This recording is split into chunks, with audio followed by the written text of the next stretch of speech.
land acquisition is so challenging that when once people finish the acquisition, they become lazy to go for perfection because they've expended too much energy trying to do acquisition. Now, what is perfection? I buy land from you. As much as you have done transfer of ownership, government is not aware. But by the provision of the law, there cannot be exchange of hands as far as property is concerned without government consent. In this part of the world, land is bride. So if you buy land from my place, I will start calling you in-law. I'm doing a documentary on that. Part of why that is instructive is to look at land acquisition procedure compared with bride acquisition, allow me to use that word, procedure. You know that you cannot just go and collect somebody's daughter because she says she loves you and you too, you love her, and you just move her to your house. It's called cohabiting.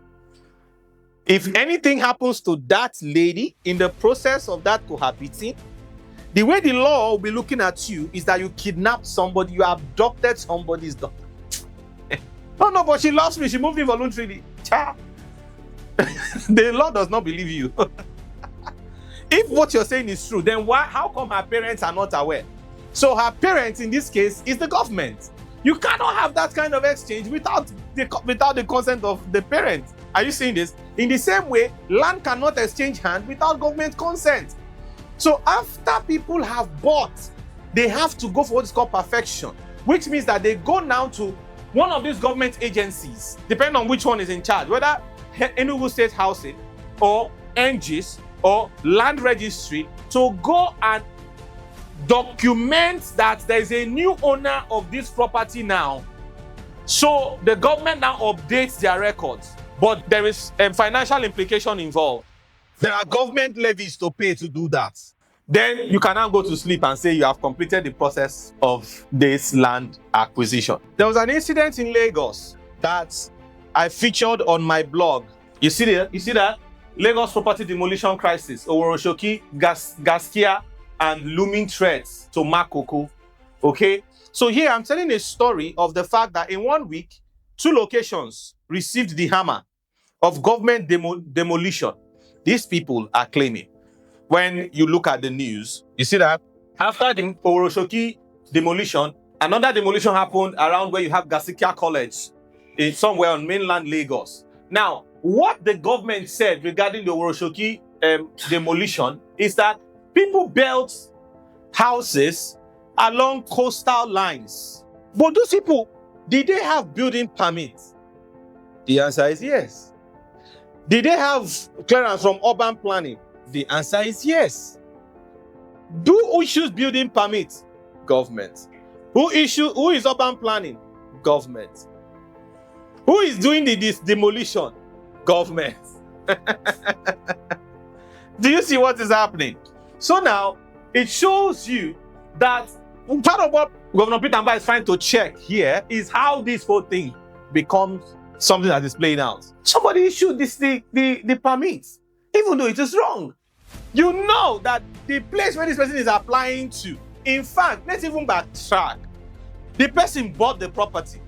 How did they do transfer of ownership? That's also another kettle of fish entirely. Based on what I just said, there are many people who have acquired land who have not gone for perfection and do not realize that even if the property is a C of O property, you are still in danger of losing the property with your C of O. Why? You did the transaction without government consent. So when you have obtained your C of O, you now have to go further to go and obtain what is called governor's consent. So I had to reference this because, you know, I was trying to explain that this is part of what Peter Mbah is trying to achieve with his land reforms. So the process by which this happened, who issued this, whatever, we're not talking about that. Because, you know, we're supposed to go after the government agent, the government officials that issued the permit for these buildings that are being demolished right now. We're supposed to go after them. But nothing is being said about that. Meanwhile, people are now being rendered homeless. Are you seeing this? Should I show you pictures from this demolition? Your heart will sink. But that's how people lose their investment in real estate. That's how people lose their investment. One person sitting on a desk can tell you that don't worry, it's not a problem. That it's just that, but they say this is government acquisition, saying, government does development in stages and all of those things. And in fact, there's a new this thing that is happening now. So the master plan may not even pass that place. You just look for something to tell you. So you can part with your hard-earned money at that time, because if you don't do that, he won't make that money he wants to make at that time. That's part of what is playing out here. So they collect the money, they give you the permit. If another government agency goes there while you're building, you show that permit, they'll recognize it because it came from the government. Are you seeing this? And then they will say, well, we have reason to think that you're doing this the wrong way. You have to settle us too. You settle those ones and you build. A few years later, the same government will come with a sledgehammer. Say, no, I have my government permit. You have your government permit. Then they'll now bring their own document and show you, say, see, master plan, this is coastal line. And that's where your property is. Take it to court. And if they come there, they will beat you on the case. Then they will tell court to demand damages from you. So these are the land reforms that we have had under the present administration. Again, the Enugu State Geoinformation System Service, the Enugu State Properties Protection Law, then Land Use Regulation 2025. Now, part of what this means, the Enugu State Properties Protection Law, is that the Enugu State government is saying that they've made it easier now for us to know who owns land and who doesn't own land when it comes to land disputes. There's many, and me get on. It's my father that handed it over to me. No, I bought it from Mr. A. Mr. A is saying they now have better ways of putting everything in full glare, right? Barring the unseen hand of corruption. You understand? Assuming that is not in play, it's very easy now to know who owns what land and the procedures by which the person can take full possession of what belongs to him. It's open, it's clear now. Let's look at key objectives that have come from these reforms. The motive behind these land reform policies is to create seamless land transaction services delivery geared towards building investors' confidence and enhancing land value. Specifically, the goals include automating land title processes to facilitate the issuance of certificate of occupancy in not more than 72 hours. This C of O that used to take weeks, months, in 3 days, Enugu government is saying we can give it to you. Just fulfill all the requirements and they deliver. Now, we don't have to wait for governor to come and sign physically. The signature is now digital. Somebody sitting in ND's office just needs to click signed, and the governor's signature will come on the paper and you have your CFO. This is the con. This is the downside of this whole development. For real, Peter Mba is bent on straightening the whole process, making this thing easy. But guess what? At a very high price. That's the problem. At a very high price. For instance, and I say for instance because what I'm about to tell you now is not the only issue. There are other issues.